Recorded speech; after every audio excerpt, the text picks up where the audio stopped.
Greetings, my name is Elandra Gilmore. I'm a multimedia communications major here at the University of Arkansas at Pine Bluff, and we are joined by New York Times bestselling author, Ms. Terry McMillan.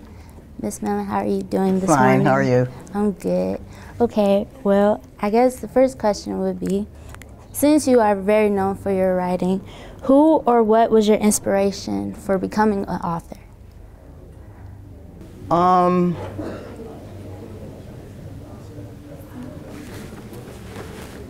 Well, I read Toni Morrison and Alice Walker.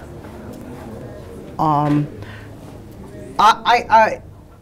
would like to say they were my inspiration, but I guess that's the right word, but they basically let me know that our lives were valid. And I didn't know, I thought that the way that I grew up was unique because I used to read magazines and in my life growing up was not like what I saw in the magazines. Yeah. And I thought that there were a lot of disadvantages and even though our growing up we were disadvantaged and disenfranchised for the most part and poor, I knew that there was a world out there and that we deserved to be in it. And so when I realized that there was a world out there, I didn't understand why we couldn't participate in it. And so basically, that's what you write. I'll put it this way, I ended up writing about what I saw and what I hoped for. And I found out that in order to do that, I needed to lie. And that's how it became fiction. I mean, I needed to twist the truth or mold it in such a way that it told the truth, even if some of them were lies. Okay. Well, how do you feel about your novels becoming pinnacles of black feminism? My novels becoming pinnacles of black feminism. Well, I'll put it this way. I haven't quite heard it put that way, but I believe in our empowerment as women in general, and African American women in particular, but for the most part women. And men too, to be honest with you, because there are a lot of men who are disenfranchised, especially gay men. Yeah.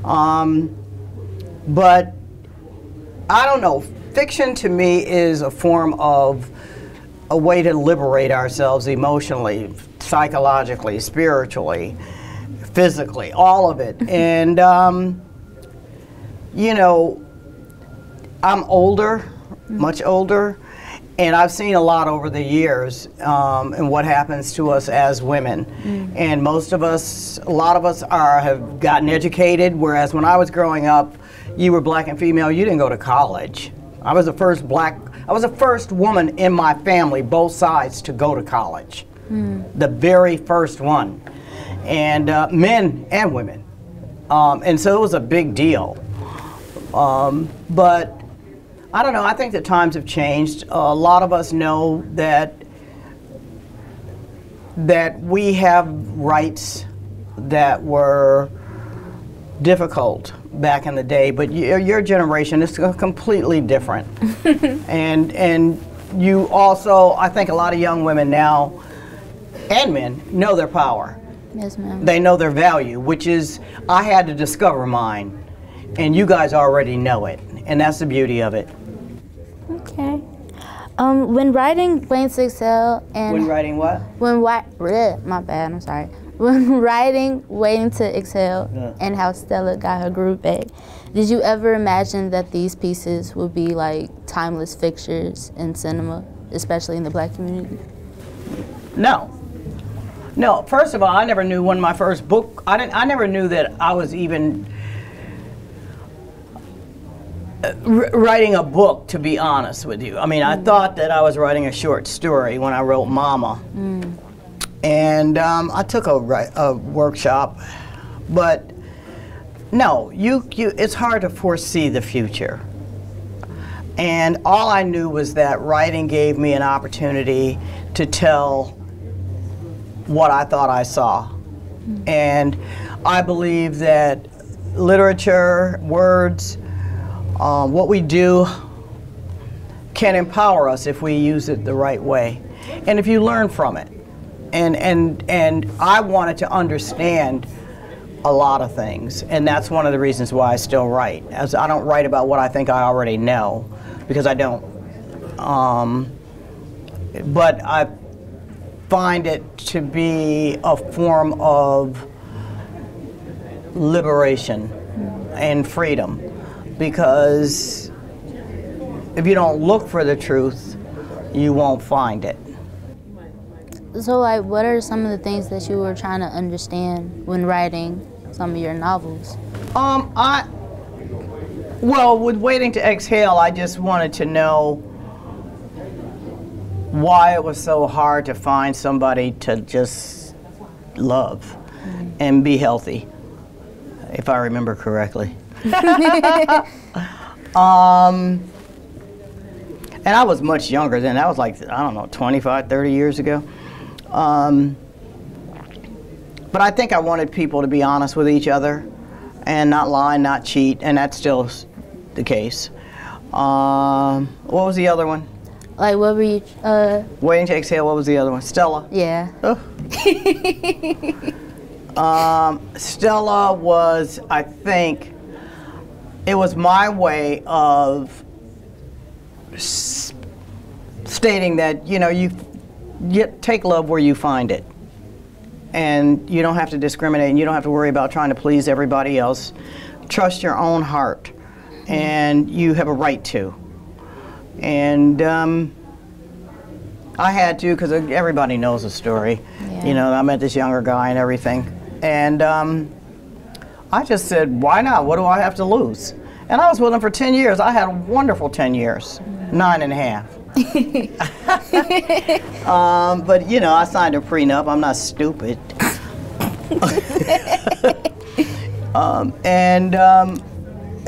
You know, you have to live your truth. That's the bottom line, and not worry about people judging you. And if that were true, a lot of us wouldn't do anything. And you'd be living somebody else's life instead of your own. And that's what I still do. And I believed, and I have no regrets. None. That's what my dad always says. Pardon? I said that's what my father always says. Oh. Never live in regrets. They are loud. Yeah. Is there a big life lesson that hasn't made any of your novels? A big life lesson that hasn't made its way in any of my books? I don't know. I think I don't really know, because first of all, I don't write to preach. I'm not a didactic writer.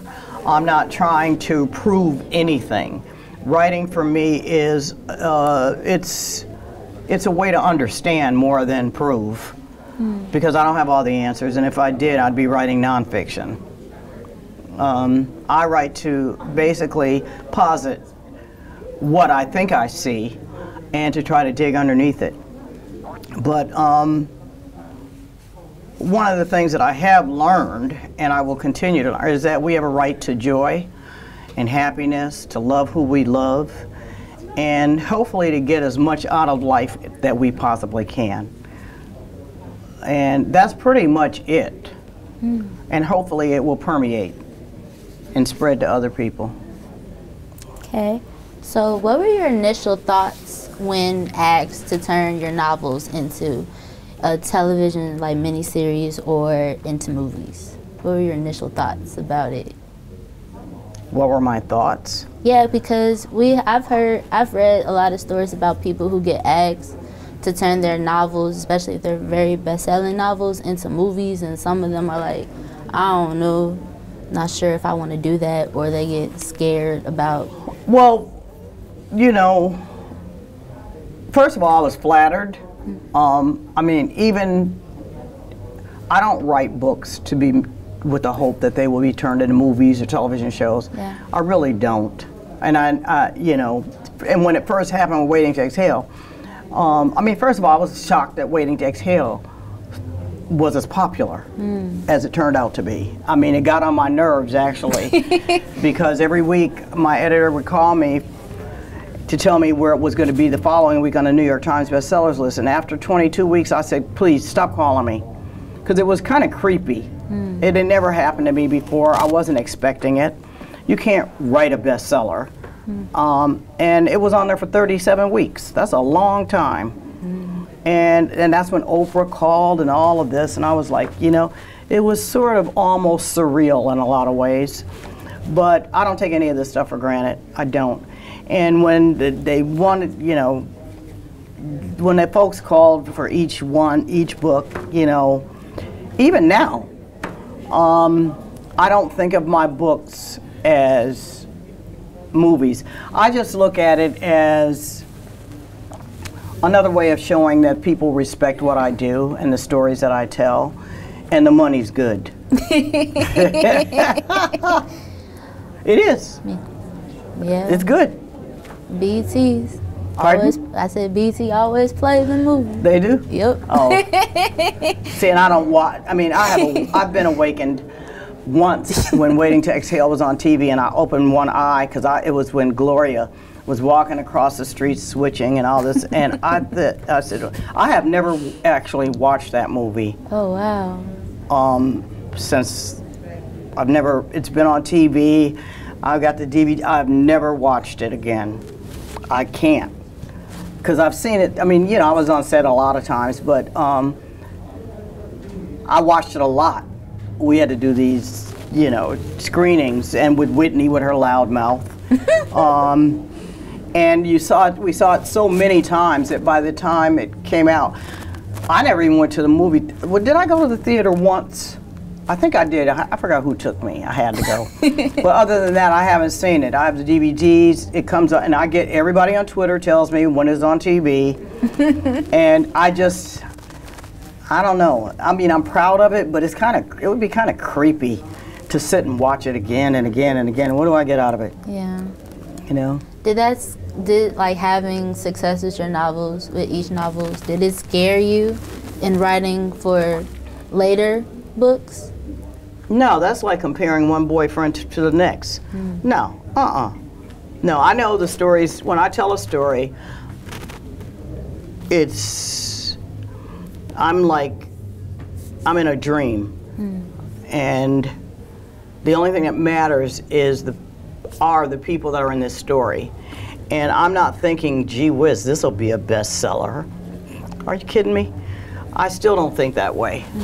And I take what I do very seriously, even though my work is imbued or infused with humor. I take their lives very seriously. To me, they are real people, even though I create them. But I try to make them three-dimensional, because I know that we all go through stuff. And we all are trying to overcome or get through or around things. And normally that's what I'm concerned about and preoccupied with, our emotional well-being, our hearts, how we feel, how we think. And a lot of that transforms itself, or manifests itself into what we do. And it determines the quality of our lives, and that's what I'm interested in. How we live, and how we treat each other, and what we do to ourselves. Because a lot of times we do a lot of harm to ourselves. So, which is harder, writing a novel or adapting one of them into a screenplay? I've only done 2, and that's the last. I mean, it's not fun. I will never do it again, ever. I'm done. No. How so? Because it's not fun. It's not fun, doing an adaptation of a book you've already written. And when they do an adaptation, they have to change things, move things around, eliminate things, and so you end up with the gist of the story. It's not fun, and it's not fun. Never again. Never again. It is not fun. Because you have too many people saying, well, could we do this and could we do that? And the bottom line is I wrote the book, that's the way I wanted to tell it. Now, Hollywood, and they've gotten it good. They've gotten it right. But and some of the television things I really liked. But it's an art to doing an adaptation, and I'm not good at it. I'm not. I don't want to be. I told it the way I wanted to tell it. Understandable. On Twitter, you shared your plans on reading from... Say that again? On Twitter, you shared plans of reading an expert from It's Not All From Here. Crap. It's Not All Downhill From Here? Yes, I'm sorry. So how did you select the plant expert? How did I... The expert that you plan on reading, how did you Oh, select the excerpt? it? Yeah. Well, the bottom line is this. Well, the book that's not out yet, and I mean, I was a little worried because I didn't know how many students there are versus how many people from the community. And it's a book about aging. And, you know, a lot of young people don't find that all that intriguing. But it's some fun stuff in here. And if the book is not out, it won't be out until the end of March. So the only place to start is at the beginning. It won't work if I don't start from the beginning. And we'll find out. How it goes. Yeah.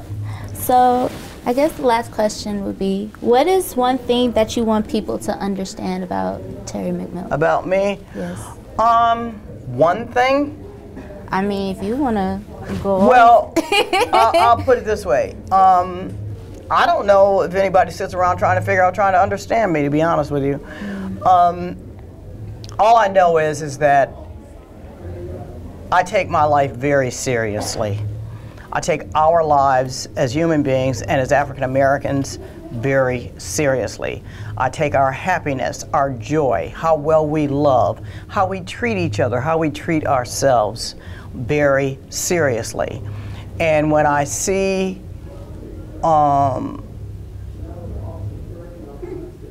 emotional injustices, psychological, spiritual, physical injustices, and misery or pain, it bothers me. And especially when it's self-inflicted. So that's why I write. It's a way to dramatize a lot of this and illustrate it, but not in a very didactic way. I'm not trying to preach because I don't have the answers. But the bottom line is that, I mean, I collect art, and I collect art like this house right here. I mean, I grew up there. And I don't live there anymore. And I didn't grow up with a desire not to live there anymore because that was all I knew. And the bottom line is my mother was very proud of me. And I just knew that, and I still believe, even aging, that I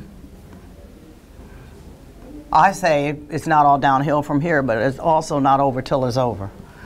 And I want us to give everything we do, everything we've got, so that we get the most out of it. And starting when you're young, despite what you might see around you that says everything to the contrary to make you disbelieve it, because it's bull. Yes, ma'am. Well, on behalf of the Multimedia Communications Department and the rest of UAPB, we are so grateful that you are here to share your lecture with us. It's greatly appreciated. Thank you, sweetie. Again. Thank you. And I apologize for swearing. No, I don't.